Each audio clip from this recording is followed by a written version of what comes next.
This is Darren from Danger by Degrees. This week we're going to talk about a story.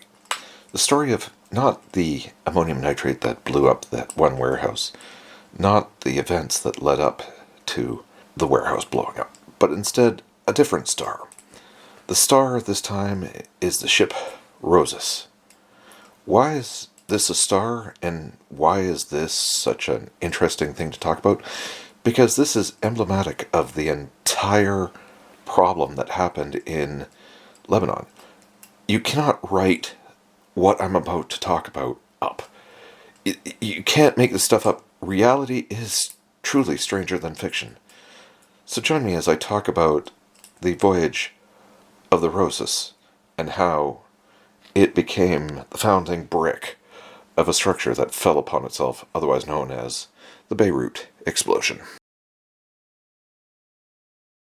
The story that I'm going to tell and talk about today comes from two main sources. One is a BBC article titled Beirut Explosion, How Ship's Deadly Cargo Ended Up at Port, dated August 7th, 2020. And the other comes from the news site France 24, and it's titled The Strange History of the Chemical Cargo That Caused the Beirut Blast, published on the 7th of August 2020 as well. The backstory here starts with the fact that the MV Rhosus was originally a Moldovan flagged boat. Its original purpose was to pick up ammonium nitrate from a port in Georgia, carry it to Mozambique, and deliver it to a fertilizer factory down in that country. It was going to pick up 2,750 tons of ammonium nitrate, with the final destination being in Mozambique, to sell the cargo, being this ammonium nitrate, to a factory manufacturing explosives for civilian use. So probably, say, could have been fireworks, could have been things, say, for removing small boulders, basically construction related. The ammonium nitrate ended up on the journey, and effectively what happened is the boat in question was not exactly the most structurally sound. The boat often had the crew donning buckets at times of the day to flush the water that was coming in through a hole in the hull. And what ended up happening was the boat, it got through the Black Sea all right, and it got through the state, from Turkey over towards Egypt, but it never really made it to the Suez Canal.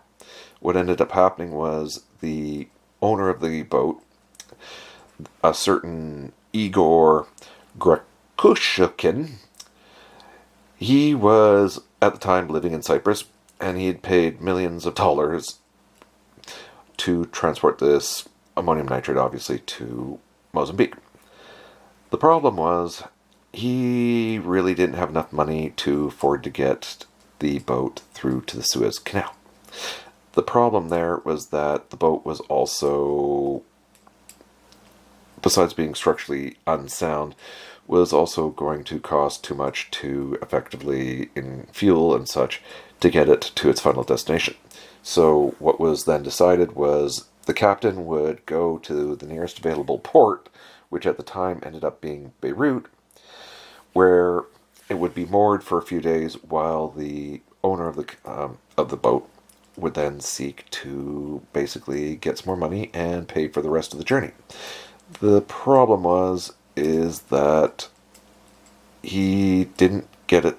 He didn't have the money, and effectively just let the crew fend for themselves. Yeah, this is where things got really, really sad and bad. The boat effectively ended up in Beirut. The ship was inspected, of course, by the Lebanese authorities. They found that it wasn't really in the best of shape, and it wasn't going anywhere. And because, well, Mr. Igor Grakushinkin effectively disappeared, The crew was unable to pay for food. They were unable to pay for the shipping. They were basically stuck in port. Well, the crew effectively was stuck on a boat. They were living on a floating bomb, according to some of the reports at the time. And it was up to the captain to effectively figure out a solution. Through working with the Lebanese authorities, they allowed for 6 of the crew to leave first, and then through no matter how many times the captain at the time tried to get the government of Russia to participate or even give a damn for them, well, the remaining crew was effectively stuck. The issue at hand then became what to do with the ship, what to do with the ammonium nitrate. The captain at one point took some of the fuel from the ship to pay for both food for the remaining crew and to also pay for legal help to get this problem a solution. Well, the captain was able to finally, with his crew, get out of the country, which was great for them, but the end result was all that ammonium nitrate had to go somewhere, and warehouse number 12 was chosen, and this was at the port of Beirut, where it ended up getting stuck. This ammonium nitrate effectively was kept in a legal limbo because it was supposed to be sold off at auction, or there was supposed to be a purpose for this, and this ammonium nitrate then stuck in warehouse 12, where it would stay probably for the next 6 years until, of course, there was the explosion. What happened to the ammonium nitrate then between the time that it got unloaded off the ship and stored there? Well, it basically says, according to the many news reports here, that between 2014 and 2017, there were as many as 6 unsuccessful applications made to the Lebanese courts trying to get this ammonium nitrate dealt with. Suggestions were to give it to the army, where the army could use it for their own purposes, or send it off to be made into fertilizer. The port authorities continued to do whatever they could to get this very dangerous cargo off their hands and somewhere where it would be safely dealt with. But the legal process in Lebanon effectively just ignored it, and nothing was ever done. No political powers higher up. No accountability was taken. So effectively, what then ended up happening is, for 6 years then, this very dangerous cargo sat in the most unhygienic and most unsecure storage depot, exposed to who knows what. All of that dangerous cargo was basically being kept at Warehouse 12. Unbeknownst to everybody, there was also a large amount of fireworks being kept nearby. So 2 very dangerous substances that should not meet, effectively, were right in the vicinity of each other. And one little fire, and well, you saw what happened with that little fire.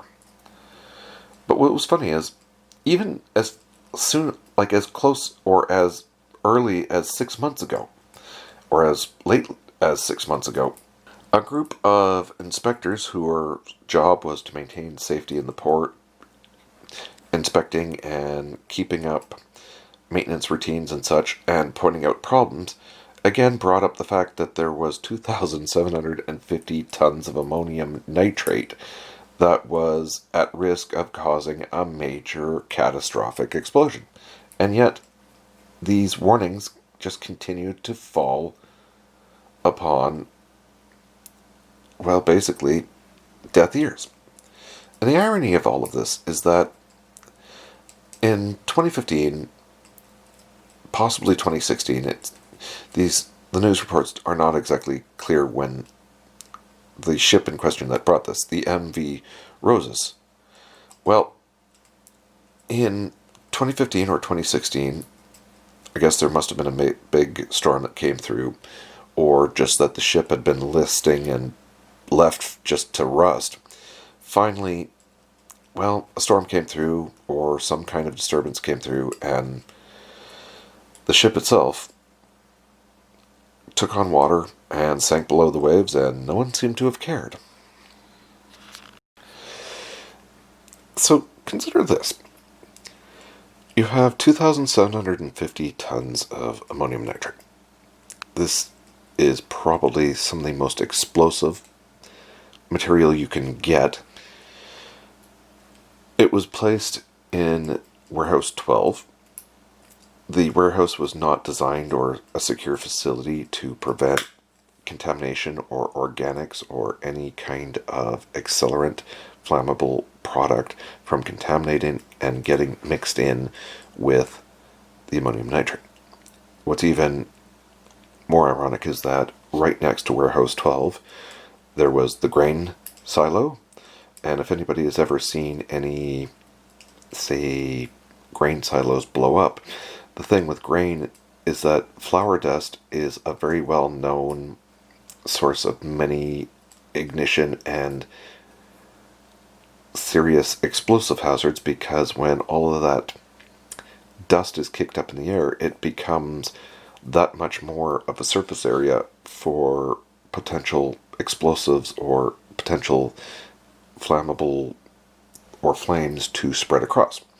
And because, shall we say, flour dust is also very much prone to explode or cause explosions, this is why there's so many controls in grain elevators, including devices that try to prevent static electricity, because all you need is one little spark to cause flour dust to go boom. The same can now be said that you have literally a grain elevator on one side, Warehouse 12 with the ammonium nitrate in it, and then, just to make things even more the perfect trifecta of a potential just disaster in the making, there was also a fireworks supply stored at a warehouse right in between Warehouse 12 and the grain elevator. Think about how the irony of that, just the perfect trifecta: grain silo, explosive threat. Ammonium nitrate, by itself, not much of a threat.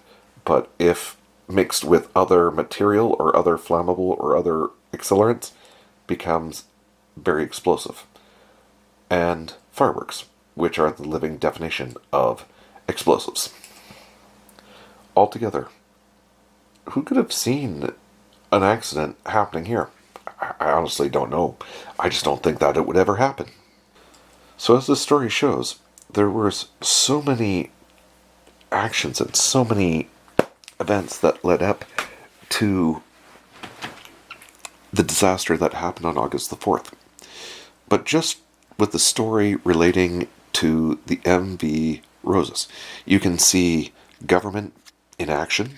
You see numerous people who are responsible for maintaining the public health and safety, the public running of the port of Beirut, were all trying to get, and they were doing their jobs. They were warning the government about what was going on. They were trying to get the legal authorities to take action, but it just seems that nobody was interested, nobody was caring, and nobody was really making any effort to really resolve or take what was being brought up by the inspectors, by anybody, seriously. And effectively, what a problem that should have been dealt with at the time was just forgotten for 6 years. And the perfect recipe for a disaster effectively was created.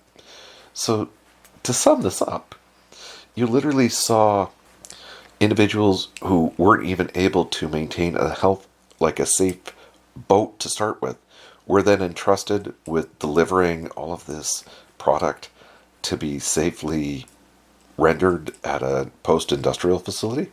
So the boat itself was a ticking time bomb that ended in failure. The next step on this chain of just complete disarray and disorganization, the ports ended up storing the explosives this ammonium nitrate in the most unsafe and unhygienic manner. They placed it in a place where literally it was right next to a freaking grain terminal. The government literally did nothing. No legal authority did anything. There was just absolutely no interest and no care for what should have been a problem that should have been dealt with as soon as possible in as safe and orderly manner as possible. So you're literally seeing the issues that have led up to this disaster. Lack of government oversight, lack of accountability of higher ups, official disinterest, and effective abandonment of their positions and of their roles. The actual material itself should have been placed or stored in an actual proper facility, but yet they were put in the most perfect collection of circumstances to maximize a disaster. They put a high explosive agent near both an accelerant, being the fireworks, but also additional sources of explosive energy, being the grain terminal. Numerous sources of fire or ignition were constantly around. There were work processes that posed extreme risks that were being conducted, and no one seemed to be at all concerned or wise to the events that could partake. There was obviously a lack of firefighting systems in place because, well, the obvious thing is that a very large fire broke out in a wood-bearing building that had explosive contents. Yeah, the dominoes are many and the issues are many, and already you can see how this disaster could have easily been prevented or at least reduced by so many different means. With that, this is Darren. You've been with Danger by Degrees. Join me as we have another episode soon about the ongoing issues and events of the Beirut blast of August 4th, 2020. So if you're listening to this, please share this. Hit the reminder to let you know when future videos from Danger by Degrees are coming. Subscribe and join me in the future as we talk more about this disaster and many others.